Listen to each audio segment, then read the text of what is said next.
some big milestones for you today. What are the biggest highlights here that we should be looking at?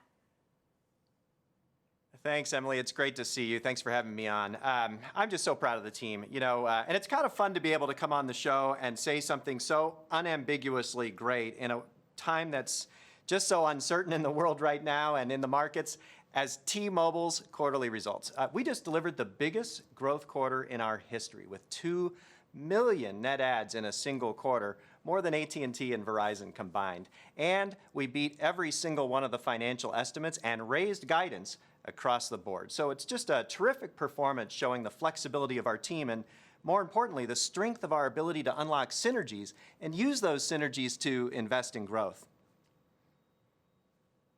It's been quite a journey for you, Mike, and I've been covering many years of it. Speaking of the uncertainty, though, we've got a presidential election in play. I know that you follow politics closely, and I'm curious, what is your message to employees and to customers right now, looking like Joe Biden is in the lead? Well, I was out early this week with a message to our employees just for the reason you talked about. People are feeling so anxious. And it doesn't matter which side of the political spectrum you're on. This is an anxious time, and people feel the divide. But at T-Mobile, it's really great for our people to be able to come to work and throw themselves into something that unites us. And at T-Mobile, our culture is so strong.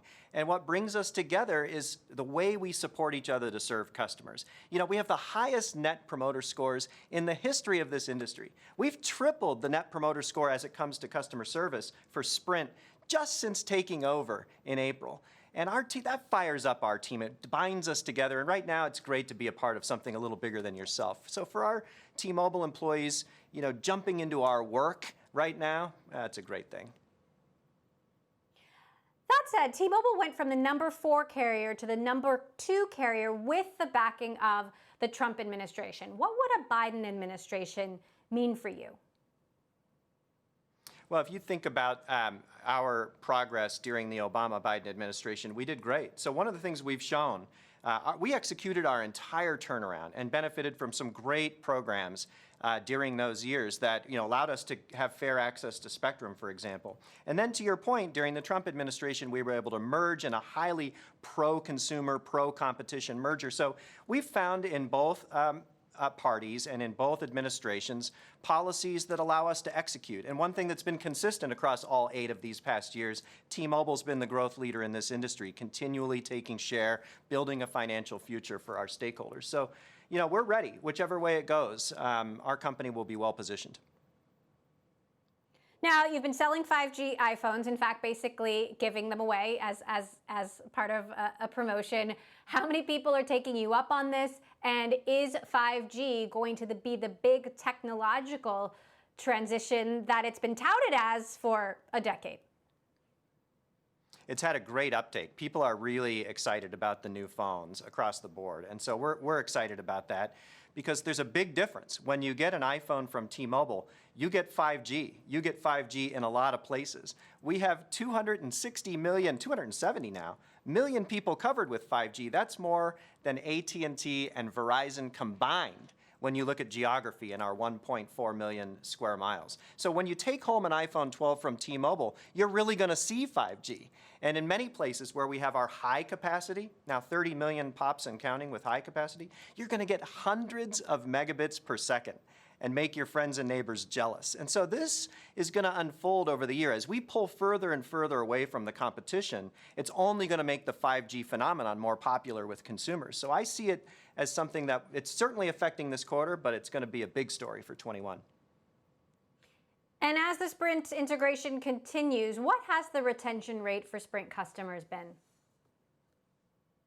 Well, we just reported the best year-over-year churn in the industry, 0.9, down from way higher than that a year ago, mostly because of Sprint. Sprint a year ago was churning 2.0 or higher, and now blended with T-Mobile and Sprint, it's 0.9, the biggest year-over-year gain in the industry. And yet it's still a tailwind for investors because we were able to deliver all this financial performance this quarter with a churn rate that still has room to run. And to your point, it's all due to the Sprint customers now being blended in who are getting to experience the T-Mobile network, the T-Mobile offers, the T-Mobile customer experience, and they're liking what they see, and they're staying in record numbers.